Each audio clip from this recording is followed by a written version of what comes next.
السلام علیکم ورحمۃ اللہ وبرکاتہ۔ الحمد للہ نحمده ونستعینه ونستغفره ونؤمن به ونتوکل علیہ ونعوذ باللہ من شرور انفسنا ومن سیئات اعمالنا من يهده الله فلا مضل له ومن يضلله فلا هادي له ونشهد أن لا إله إلا الله وحده لا شريك له ونشهد أن سيدنا ومولانا محمدا عبده ورسوله صلى الله تعالى عليه وعلى آله وأصحابه وبارك وسلم تسليما كثيرا أما بعد فأعوذ بالله من الشيطان الرجيم بسم الله الرحمن الرحيم يا أيها الذين آمنوا اجتنبوا كثيرا من الظن إن بعض الظن إثم ولا تجسسوا ولا يغتب بعضكم بعضا أيحب أحدكم أن يأكل لحم أخيه ميتا فكرهتموه واتقوا الله إن الله تواب رحيم صدق الله العظيم رب اشرح لي صدري ويسر لي أمري واحلل عقدة من لساني يفقهوا قولي سبحانك لا علم لنا إلا ما علمتنا إنك أنت العليم الحكيم۔ درود شریف پڑھ لیں۔ اللہم صلی علی محمد وعلی آل محمد کما صلیت علی ابراہیم وعلی آل ابراہیم انک حمید مجید۔ اللہم بارک علی محمد وعلی آل محمد کما بارکت علی ابراہیم وعلی آل ابراہیم انک حمید مجید۔ اللہ کا ہم سب پر بہت بڑا احسان اور بہت بڑا کرم ہے کہ اللہ نے ہم سب کو جمعہ کے مبارک دن میں تھوڑی دیر کے لیے اپنے گھر میں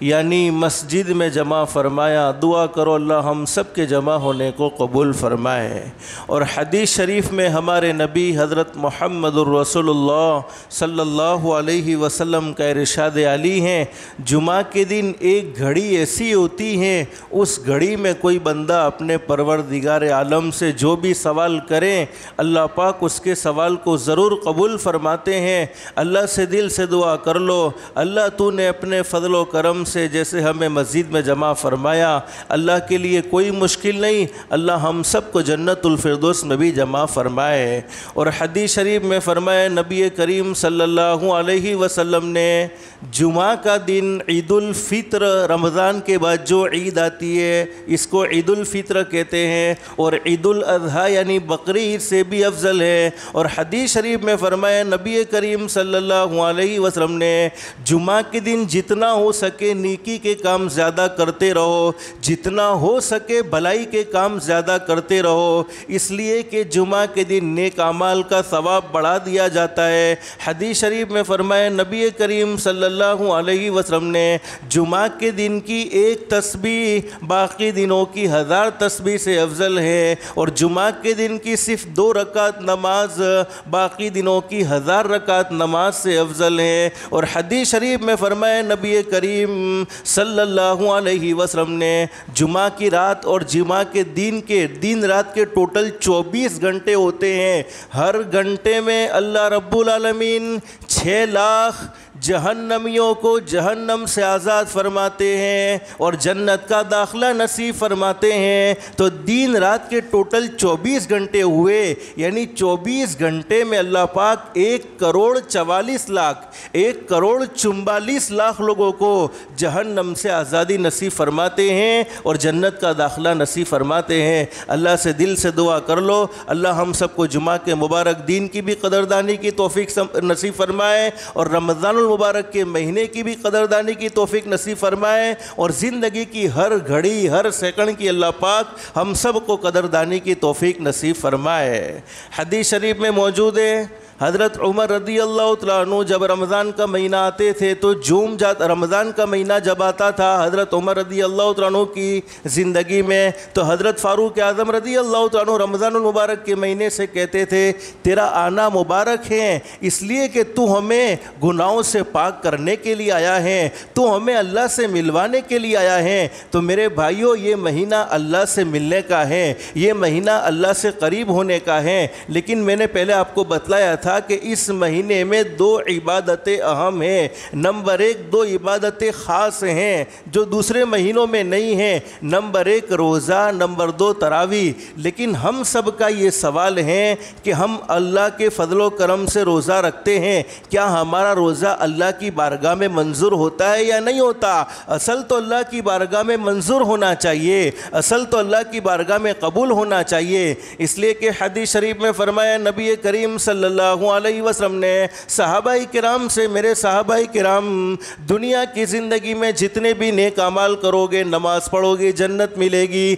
زکوٰۃ ادا کرو گے جنت ملے گی، حج کرو گے جنت ملے گی، اور کوئی نیکی کے کام کرتے رہو گے جنت ملے گی، لیکن روزہ رکھنے پر جنت نہیں ملے گی۔ اب صحابہ نے پوچھا اللہ کے نبی روزہ رکھنے پر جنت نہیں تو کیا ملے گا؟ حدیث شریف میں فرمایا نبی کریم صلی اللہ علیہ وسلم نے روزہ میرے لیے ہے اور میں خود اس کا بدلہ ہوں۔ اللہ فرماتے ہیں روزہ میرے لیے اور میں خود اس کا بدلہ ہوں، یعنی روزہ رکھنے پر تو خود اللہ مل جائے گا۔ جنت ملے تو 1 ملے 2 ملے، اللہ ملا تو تمام کی تمام جنتیں مل گئی۔ لیکن حدیث شریف میں فرمایا نبی کریم صلی اللہ علیہ وسلم نے رب صائم، بہت سے روزہ رکھنے والے ایسے ہیں جو صرف دن بھر کے بھوکے ہیں پیاسے ہیں، اور رات کی لمبی لمبی نمازیں پڑھنے والے ایسے ہیں جو سوائے جاگنے کے انہیں اور کوئی چیز حاصل نہیں ہوتی۔ حدیث شریف میں فرمایا نبی کریم صلی اللہ علیہ وسلم نے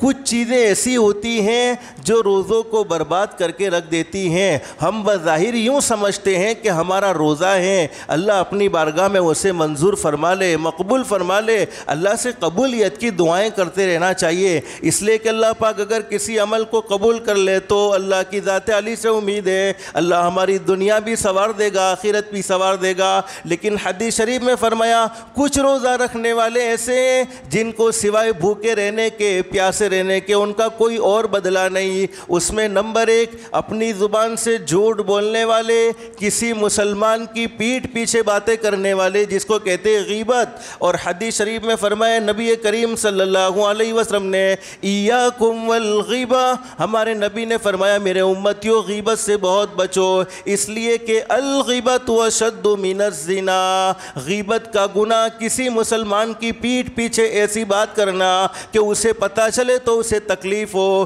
فرمایا الغیبت اشد من الزنا، غیبت کا گناہ زنا کاری سے بھی زیادہ سخت ہے۔ اور حدیث شریف میں فرمایا نبی کریم صلی اللہ علیہ وسلم نے شرک کے بعد اس روئے زمین پر سب سے بڑا کوئی گناہ ہے تو زنا کاری ہے، اس کے باوجود ہمارے نبی فرماتے ہیں کہ غیبت کا گناہ زنا سے بھی زیادہ سخت ہے۔ اب صحابہ کرام دلوں کے بڑے پاک تھے، دلوں کے بڑے صاف تھے، آخرت کا بڑا ڈر تھا۔ صحابہ کرام نے فوراً پوچھ لیا اللہ کے نبی یہ کیسے؟ ارے غیبت تو آدمی زبان سے کرتا ہے، کسی کے بارے میں کوئی بات کہہ دی، صرف اتنا معمولی گناہ ہے، اور زنا میں تو ایک عورت کی عزت کو تار تار کیا جاتا ہے، یعنی آپس کے تعلقات شادی سے پہلے بن جائے، اس میں تو ذلت والا کام ہوتا ہے، رسوائی والا کام ہوتا ہے، اس کے باوجود غیبت کا گناہ زنا سے زیادہ سخت کیوں ہے؟ تو حدیث شریف میں فرمایا نبی کریم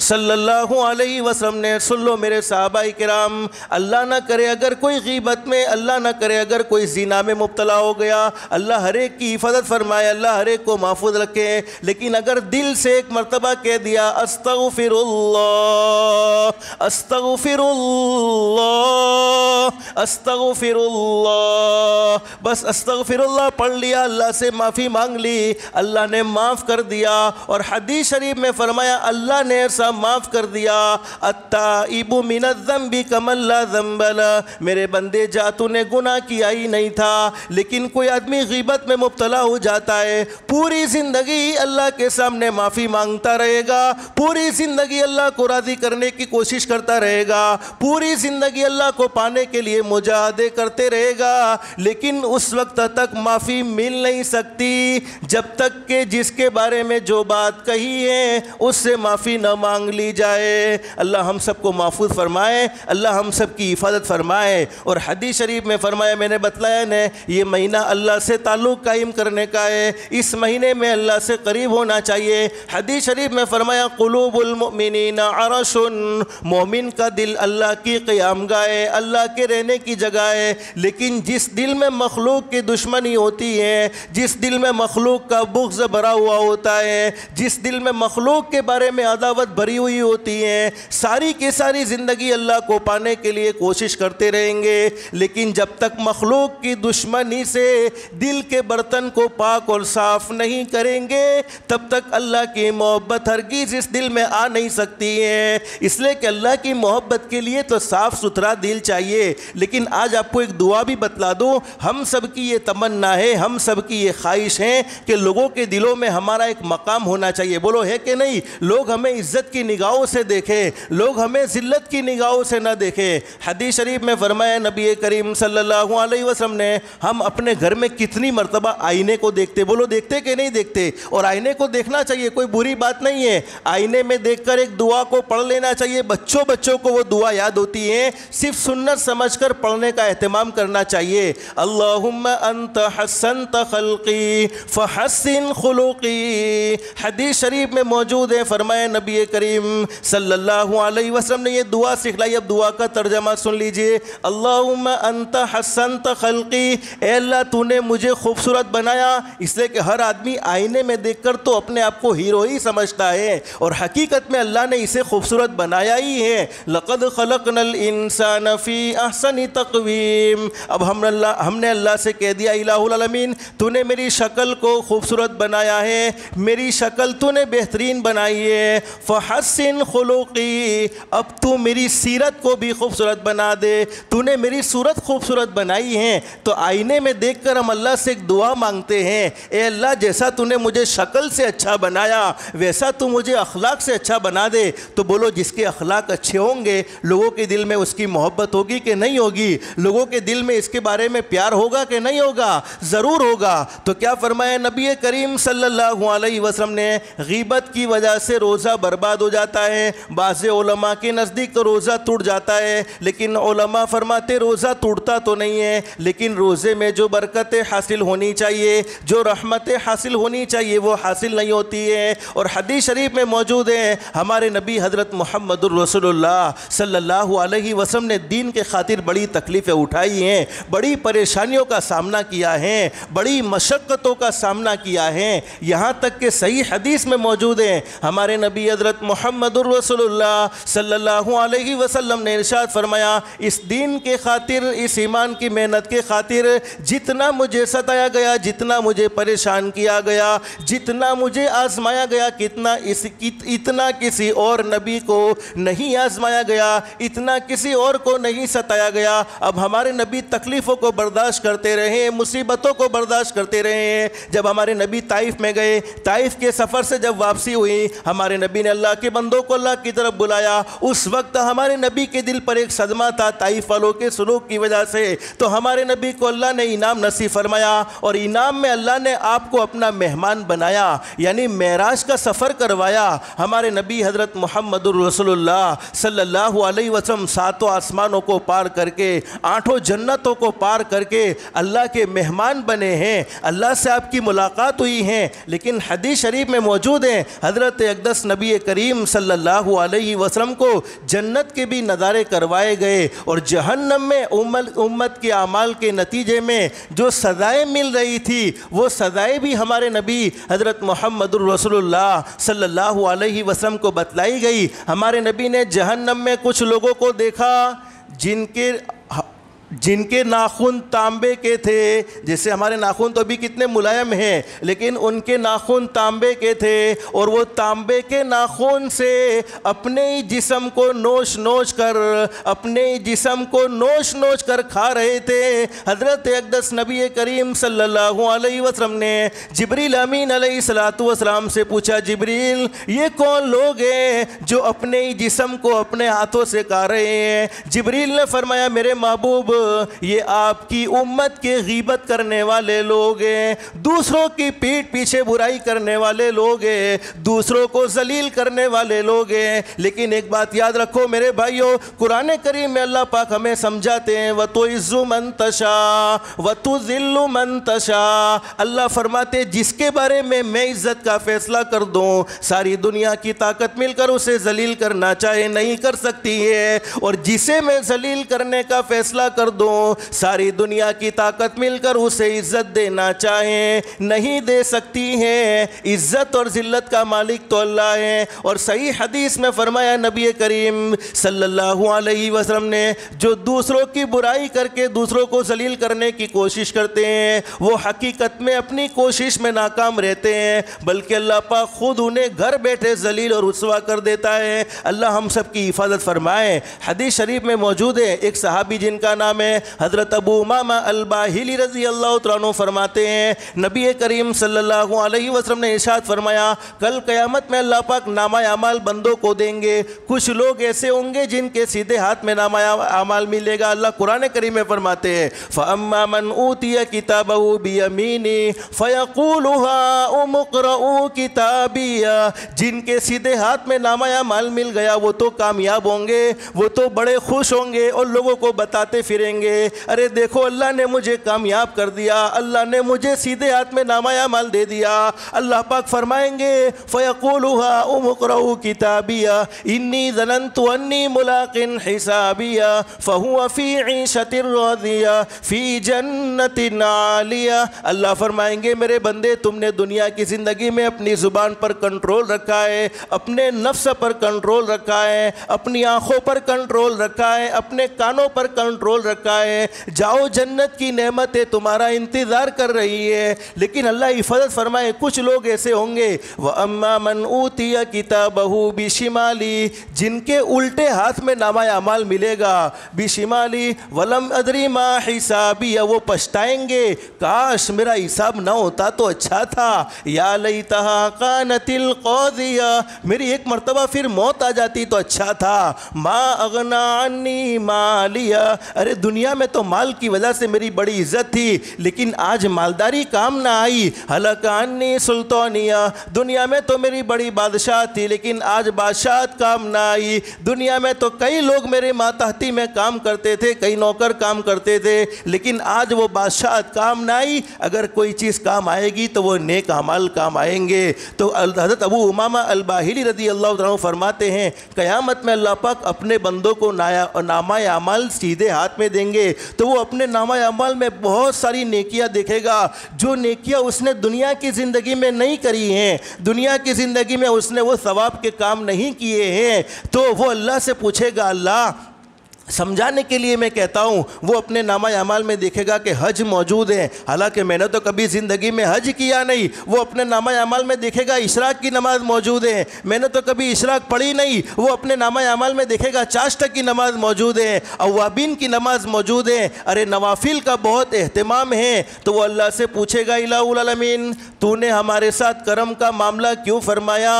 تو نے ہمارے ساتھ رحم کا معاملہ کیوں فرمایا، ہمارے نامہ اعمال میں وہ نیکیاں موجود ہیں جن کو ہم نے دنیا میں کی نہیں تھی۔ اللہ رب العالمین فرمائیں گے میرے بندو اگرچہ تم نے دنیا میں وہ نیکیاں نہیں کی تھی لیکن دنیا میں لوگ تمہاری برائیاں کرتے تھے، لوگ تمہاری غیبتیں کرتے تھے، لوگ تمہاری پیٹھ پیچھے باتیں کیا کرتے تھے، ان کے نیک اعمال کو تمہارے حوالے کر دیا ہے، اس لیے کہ وہ غیبت بھی کرتے تھے، نیک عمل بھی کرتے تھے، وہ غیبت بھی کرتے جاتے تھے اور اللہ کو راضی کرنے والے اعمال میں نیکیاں بھی کرتے رہتے تھے تو ان کی نیکیوں کو تمہارے حوالے کر دیا اور تمہارے گناہ ان کے سر پر ڈال دیے گئے ہیں۔ اللہ ایسی ذلت سے ہم سب کی حفاظت فرمائے۔ تو میرے بھائیو، یہ رمضان کے مبارک مہینے میں ہم اپنے روزے کو قبول کروانا چاہتے ہیں۔ بولو بھوکا رہنا ہمیں برداشت نہیں ہوتا، ہوتا ہے برداشت نہیں ہوتا، یہ تو اللہ کی خاطر ہم برداشت کرتے ہیں۔ پیاسا رہنا ہمیں برداشت نہیں ہوتا۔ کون لکڑی کے زور سے روزہ رکھتا ہے؟ کوئی نہیں رکھتا۔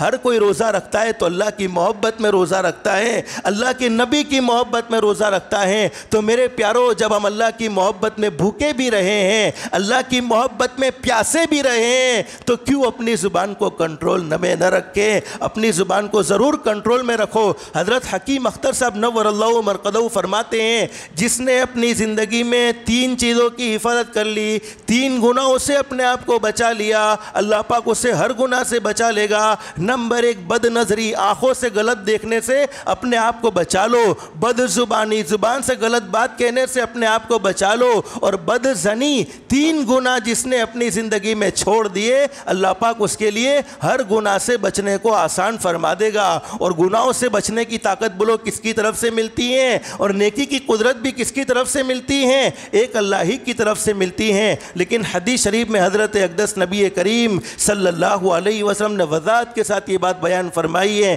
کہ میرے امتیوں، کسی کی برائی کرنے سے بچے رہو۔ یہ ایسا خطرناک گناہ ہے کہ انسان کی زندگی کے سارے نیک اعمال کو برباد کر دیتا ہے۔ یہاں تک میں نے کتابوں میں دیکھا ہے کہ جو آدمی مسلسل غیبت کے گناہ میں مبتلا رہتا ہے، مسلسل غیبت کے گناہ میں مبتلا رہتا ہے، اللہ پاک اس کے دل میں ظلمت بھر دیتے ہیں، پھر اس کے دل پر خیر کی کوئی بات کا اثر نہیں ہوتا اور اس کو رزق کی تنگی میں بھی مبتلا کر دیتے ہیں۔ یعنی اس کے بزنس میں، اس کے کاروبار میں بھی کمی آ جاتی ہے۔ بہت سے گناہ ہماری زندگی میں ایسے ہوتے ہیں جن کو ہم گناہ سمجھتے نہیں، جن کو ہم اللہ کی نافرمانی سمجھتے نہیں، حالانکہ وہ گناہ ہوتا ہے۔ اللہ سے دل سے دعا کر لو۔ دیکھو، اللہ کا ولی بننے کے لیے نیکیوں کا ہونا شرط نہیں ہے، اپنے آپ کو گناہوں سے بچانا شرط ہے کہ ہماری زبان غلط بولنے سے بچ جائے۔ ہم کسی کے بارے میں اچھا نہ بول سکیں تو اس کے بارے میں بری بات بھی نہ کریں، کسی کے ساتھ بھلائی کا معاملہ نہ کر سکیں تو اس کے ساتھ برا سلوک بھی نہ کریں، کسی کے ساتھ اچھائی کا معاملہ نہ کر سکیں تو اس کے ساتھ برائی کا معاملہ بھی نہ کرے۔ لیکن علماء نے ایک درود شریف بتلایا ہے، اس درود شریف کو ہم کسی مجلس میں بیٹھے ہو، اٹھنے سے پہلے وہ درود شریف پڑھ لیں گے تو اس درود شریف کی برکت سے نہ کوئی ہماری غیبت کرے گا، نہ ہمیں اللہ پاک کسی کی غیبت میں مبتلا کرے گا۔ وہ درود شریف کون سا ہے؟ پہلے تو سب کو یاد ہوگا، بسم اللہ الرحمن الرحیم۔ اتنا تو ہر ایک کو یاد ہے، پہلے بسم اللہ پڑھ لینا ہے۔ بسم اللہ الرحمن الرحیم وصلی اللہ علی محمد، بس اتنا پڑھ لو۔ کسی بھی مجلس میں بیٹھے ہو، اٹھنے سے پہلے بسم اللہ الرحمن الرحیم وصلی اللہ علی محمد۔ اب علماء نے بڑے زبردست مسائل بیان فرمائے ہیں کہ کس کی غیبت شمار نہیں ہوتی۔ جیسے ایک آدمی ہمیشہ کے لیے کھلم کھلا گناہ کرتا ہے، فراڈی ہے۔ جیسے میں اپنے بارے میں کہوں کہ میں فراڈی ہوں، کسی کا رول کر دیتا ہوں۔ اب کوئی آپ کو میرے بارے میں پوچھے کہ فلانا آدمی کیسا ہے، اس کے ساتھ معاملہ کرنے جیسا ہے یا نہیں، اس وقت تم یہ کہہ دو نا وہ مولانا تو بہت اچھے ہیں، حالانکہ میں اچھا نہیں ہوں، تو یہ تو خیانت ہے۔ اس وقت حقیقت کو بیان کر دینا یہ غیبت شمار نہیں ہوتی۔ یعنی کوئی ایسا آدمی جو کھلم کھلا گناہ کرنے والا، کھلم کھلا اللہ کی نافرمانی کرنے والا، اس کا تذکرہ غیبت نہیں ہے، اس کا تذکرہ گناہ نہیں ہے۔ لیکن شرط یہ ہے کہ نیت یہ ہونی چاہیے کہ اس کو اس کے شر سے بچانا، ورنہ نیت اپنی دشمنی ہے۔ تو اللہ پاک دلوں کے بھید کو تو جانتا ہے، یعلم خائنۃ الاعین وما تخفی الصدور۔ اللہ پاک آنکھوں کی خیانتوں کو بھی اور دل کی خیانتوں کو بھی، چوری آنکھوں کی اور سینوں کے راز جانتا ہے تو سب کو اے بے نیاز۔ تو اللہ تو بے نیاز ہے، ہر چیز کو جانتا ہے کہ ہمارا مقصد کیا ہے۔ اب ہم نے کسی کے بارے میں کوئی بری بات کہہ دی ہے، اللہ سے معافی مانگ لے، اور اس سے معافی مانگنے کے لیے کوئی لمبی چوڑی پروسیس نہیں ہے، بس کہہ دو بھائی تمہارے بارے میں کوئی غلط بات کہہ دی ہو، سن لیو، معاف کر دو، وہ معاف کرے گا، اللہ پاک ہمیں معاف کر دے گا۔ تو شرط یہ ہے کہ ہم اللہ کو پانا چاہتے ہیں، اللہ سے قریب ہونا چاہتے ہیں، تو اپنے دل میں سے مخلوق کی دشمنی کو نکالنا ہوگا۔ مخلوق کے بارے میں ہمارے دلوں میں محبت ہوگی تو اللہ کی محبت ہمارے دل میں آ سکتی ہے، لیکن مخلوق کی عداوتیں دل میں بھری ہوئی ہیں، ساری زندگی کوشش کریں گے، ساری زندگی محنت کریں گے، اللہ کی محبت اس وقت تک حاصل نہیں ہو سکتی جب تک کہ مخلوق کی دشمنی سے دل پاک اور صاف نہ ہو جائے۔ اور جمعہ کا مبارک دن ہے میرے بھائیوں، خاص طور پر نمازوں کا بھی اہتمام ہونا چاہیے۔ ہم نماز کو صرف جمعہ کے ساتھ خاص کر دیتے ہیں، ارے نماز کو اللہ پاک نے ہمیشہ ہمیش کے لیے فرض کیا ہے، تو جمعہ میں بیٹھنے والے تمام ساتھیوں کو اس بات کا ارادہ کرنا ہے، جیسے ہم نے رمضان کے مہینے میں اللہ کو راضی کرنے کے لیے نمازوں کو پڑھنے کا اہتمام کیا ہے، رمضان کے جانے کے بعد بھی ہماری مسجدیں کھلی رہے گی، ہم ضرور نماز کا اہتمام کریں گے انشاءاللہ۔ اور یہ بات یاد رکھو، جو اللہ کے سامنے جھکتا ہے پوری دنیا اس کے سامنے جھکتی ہے، پوری دنیا اس کی عزت کرنے پر مجبور ہوتی ہے، پوری دنیا اس کا اکرام کرنے پر مجبور ہوتی ہے، لیکن جو اللہ کے گھر سے دور بھاگتا ہے اس کو پوری دنیا کے سامنے جھکنا پڑتا ہے۔ تو 5 وقت کی نماز کا ارادہ کرو کہ جیسے ہم رمضان کے مہینے میں 5 وقت کی نماز پڑھتے تھے، رمضان کے ساتھ نماز کو خاص نہیں کریں گے، عید کے ساتھ نماز کو خاص نہیں کریں گے، جمعہ کے ساتھ نماز کو خاص نہیں کریں گے، بلکہ نماز ہم مرتے دم تک پڑھتے رہیں گے انشاءاللہ، جس کے نتیجے میں اللہ پاک رزق کی تنگی کو دور کر دے گا، اللہ پاک موت کے وقت کو آسان فرمائے گا، اور سب سے بڑا انعام اللہ مرنے سے پہلے آخری وقت جو ہمارا آئے گا، موت کے وقت کلمہ ملے نہ ملے، لیکن نماز کا اہتمام کرنے والے کو ضرور بھی ضرور ملکوت موت کلمہ پڑھائیں گے، روح نکالنے والے فرشتے کلمہ پڑھائیں گے، پھر اس کی روح کو قبضہ کریں گے۔ تو 5 وقت کی نماز کا بھی خاص طور پر اہتمام کریں گے انشاءاللہ۔ روزے کو قبول کروانے کے لیے اپنی زبان کو غیبت سے بھی بچائیں گے انشاءاللہ۔ اللہ سے دل سے دعا کر لو، اللہ ہم سب کو اللہ کے احکام کے مطابق، حضرت نبی کریم صلی اللہ علیہ وسلم کے طریقے کے مطابق زندگی گزارنے کی توفیق و سعادت نصیب فرمائے۔ اللہ پاک ہماری دنیا بھی بہتر سے بہتر بنائے، آخرت بھی بہتر سے بہتر بنائے۔ جمعہ کا مبارک دن ہمارے نبی حضرت محمد الرسول اللہ صلی اللہ علیہ وسلم کے احسانات ہم پر اتنے ہیں کہ ان کو گننا چاہے تو گن نہ سکیں، شمار کرنا چاہے تو شمار نہ کر سکیں، جتنا بھی ہو سکے درود پاک کی بھی کثرت کرتے رہیں گے انشاءاللہ۔ اللہ ہم سب کو کہنے سننے سے زیادہ اخلاص، استخلاص اور استقامت کے ساتھ عمل کی توفیق نصیب فرمائے، آمین یا رب العالمین۔ وآخر دعوانا ان الحمد للہ رب العالمین۔ استغفر اللہ الذی لا الہ